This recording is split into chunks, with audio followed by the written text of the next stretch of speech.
นี่คือเป็นภาพบรรยากาศในบริเวณวัดบ้านบางนาวตอนเที่ยงตอนบ่ายมันผู้ข้าปานคามประชุมพาประชุมวัดวาอารามเลยอยู่บริเวณวัดบ้านบางนาววัดนี่ใกล้ๆกับทางเลยรถยนต์สีแดงผ่านอยู่เทีเลยนี่คือวัดบ้านบางนาวแหละนี่ผู้ข้าปานคามประชุมนี่พามาชมวัดวาอารามบ้านบางนาวจานโก้ก็เอื้นว่าวันนั้นได้มึงนี่ว่าด่านเพื่อนอาจารย์โก้เพื่อนแนะนำให้มาถ่ายหัวพระบาทก็ได้กับบุหูได้มาแล้วนะกับบุหูมีหวยได้แต่มาเมื่อนี้มีอีได้อาจารย์โก้ไปเม่ไปถ่ายแล้วพระบาทของเราเลยมาเอาภาพหัวพระบาทอยู่วัดบางบางนาวเอามาให้เบิ่งให้ชมเดี๋ยวนี้คือวัดบางบางนาวมีหินแก้สลักนะคือพระละแต่หินแก้สลักอยู่ในวัดบางนาว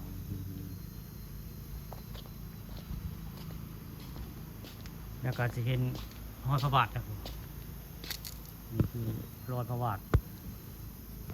บ้านบางนาวได้นี่สีหัน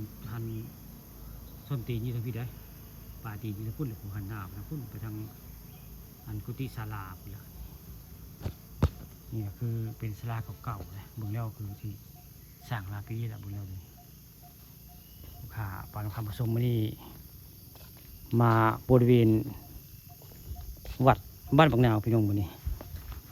นี้ก็เสด็จกลับเมืองเลยครับบ้านมาถ่ายคนกับเสด็จเมืองเนาะมามีภารกิจมาในวัดมาจัดโคกง่ายๆวันนี้ก็เลย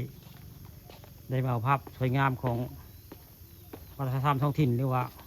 ของเก่าโบราณไว้ง่ายนี่คือเป็นวัดบ้านบางนาว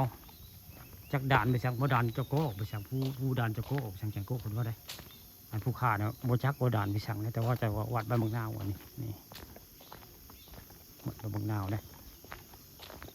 เป็นเน้นทำบอกวันไปถ่ายเราพระบาทก็เลยมาถ่ายเลยตอนนี้กำลังขี่ย่างไปศาลาหมู่รถจอดรถเนาะ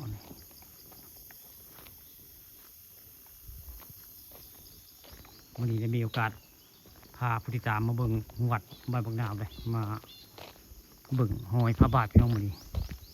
บ่ได้ไปทำไปเฮววันนี้พามาเบิ่งหอยพระบาทอยู่วัดบ้านบางนาวทางไปผู้เหลียวเจ้าบ้านนี่ทางไปเพื่อนรู้ทางเส้นทางนี้ค่ะผู้ได้ทั้งนาก็เห็นบูดมันจึงครึ่งนึงผู้